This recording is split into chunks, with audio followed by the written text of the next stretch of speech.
Sorry. It's all right. That was a disaster. I burned my arm. It's cool.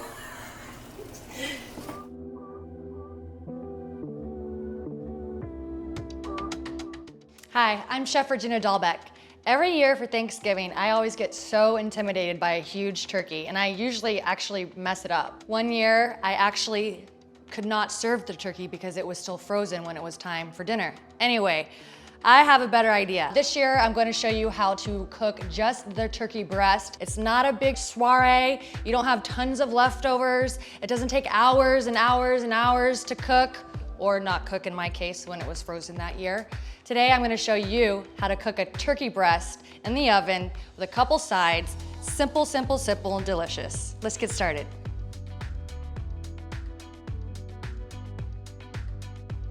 I went to the grocery store and got inspired with what I wanted to serve with the turkey. I looked at all the fruits and vegetables and looked and saw what I could make and what I could buy prepared to kind of take a shortcut without cutting yourself short. In my pantry, you'll find various oils, various olive oils, organic olive oils, bougie olive oils, unfiltered olive oils, avocado oil, vegetable oil. I try not to use canola oil. It's horrible for you.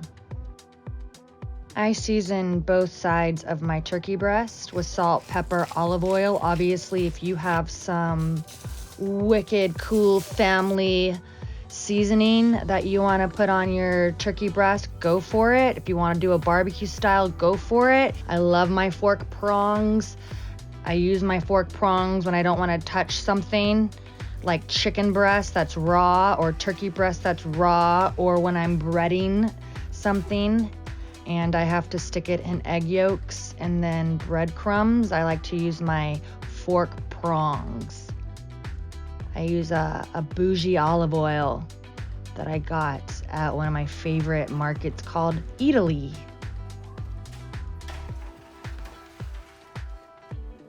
I'm covering the turkey breast with foil so the turkey breast can cook while I prepare my side items, and then we'll later take the foil off so the skin can get crispy.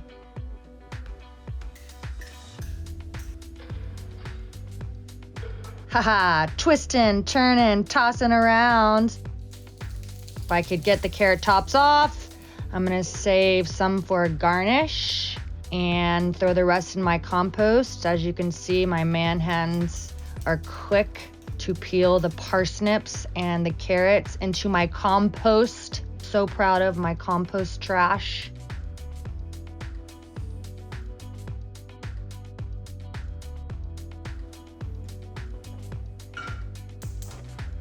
A parsnip is kind of, honestly, it's sweet like a carrot.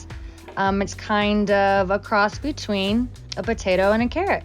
And I just wanted to get kind of creative and do something different, but obviously you can use potato if you want to use potato.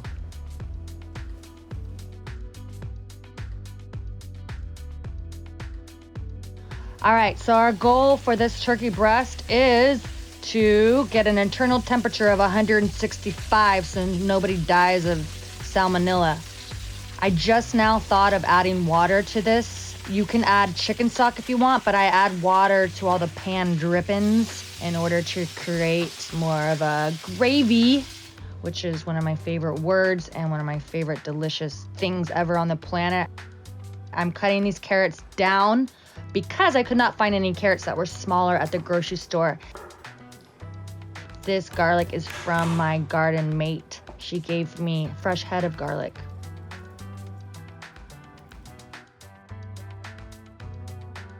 Okay. Checking on the parsnips. You want them to be fork tender. Butter, carrot gold for my friend, Jody. I mean, come on, dude. You gotta get satisfying video shots of the butter. All right, carrots are gonna cook super duper quick. Salt, pepper, olive oil, toss those babies. Honestly, I could eat them just like that, but we're gonna cook them al dente, firm to the touch. We're gonna add some of that fresh garlic to the butter and this Londonberry similar to the cranberry. All right, so you can see I'm putting the parsnips already. I'm putting them in the food mill. But honestly, I gotta kiss my bicep a little bit because it's really boring to food mill something. So I give up pretty quickly on this and just throw the rest of the parsnips into the stock pot, the little stock pot. The skin's crisping up while the internal temperature of the breast is going to 165, and it is, so bam. All right, some more of that bougie olive oil. Love it. Guys, just satisfying, right? Cream, heavy organic whipping cream. And then I'm just gonna go ahead and mash these up with a utensil that everybody probably has in their drawer, which is a potato masher. Potato masher works just fine, and it was a lot quicker and easier. We don't have a creamier result, but the texture, you'll still be satisfied with the result when you're using a potato masher versus a food mill. The food mill really breaks down every little chunk and gets a very, very creamy, whipped style, French style mashed potato. The parsnip, when you mash them, it's a little bit more textured and chunky, but it's still delicious. This is maple syrup that was aged in bourbon barrels.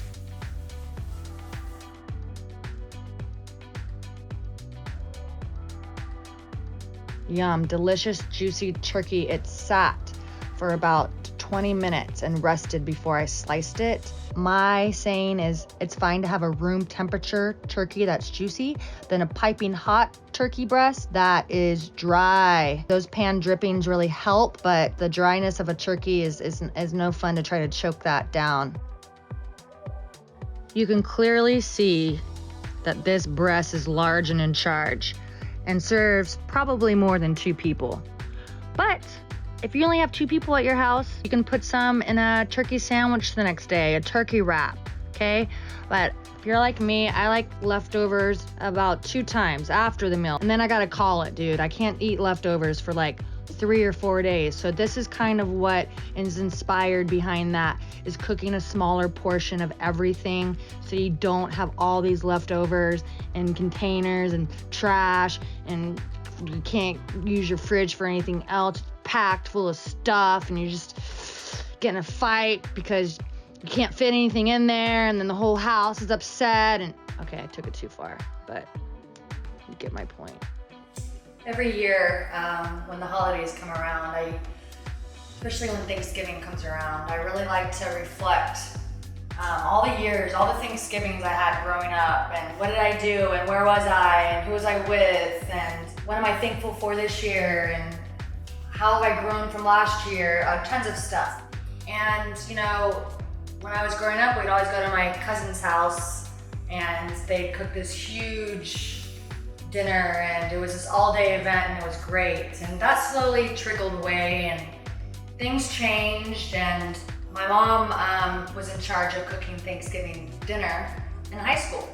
And I remember she would go to the grocery store and get these pre-made box Thanksgiving dinners.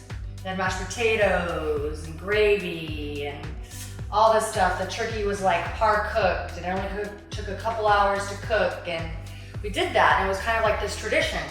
Well, I started going to culinary school, and we still were doing that one year, and I remember I was like, I'll eat up the mashed potatoes, I'm in culinary school. And then I was like, hold on, I'm in culinary school, why are we getting this still? And I think that was the last year we bought that box dinner, and then I took over and started making Thanksgiving dinners. And I think that some years you can go big, and some years go to a restaurant and have somebody wait on you. Some years have tons of people over, and some years just cook for 2 or 3 or 4 people. I don't feel like you have to go big every year and put all this pressure on yourself and go spend $1,000 on groceries and unload the groceries and cook the groceries and clean up and host. I mean, sometimes it can be a lot. So give yourself a break if you don't feel like doing that every year. But now, Thanksgiving to me, I'm very thankful for my health and my family and my friends and my business partners and my animals and talented camera men. Just kidding. Let's just cook the turkey breast. All right, butter time, bitches.